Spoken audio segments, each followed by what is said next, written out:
Hello everyone. The point of sale custom message app helps user to show and create a custom message at the specific time in the point of sale. So at first we need to create a point of sale custom message. For that we need to get into the point of sale. Under configuration we can see and point of sale custom messages.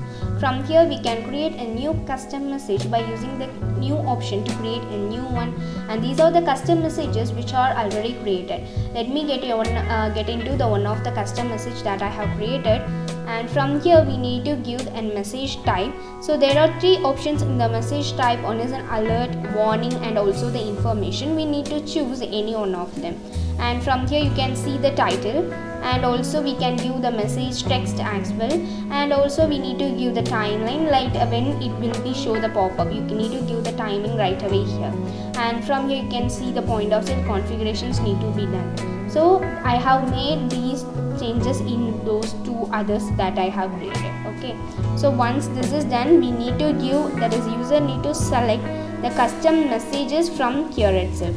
So it will be show a pop-up for those messages which we have chosen here. So let me get into the point of sale and see how it actually works. So now we are in the point of sale session. Okay, when the time will be actually raised, it will show the pop-up. Yeah, now you can see the session, that is we need to close the session. This is an information that we need to show to the users, like before shutdown please close the session, yes, and then there is a break time, it's your break time.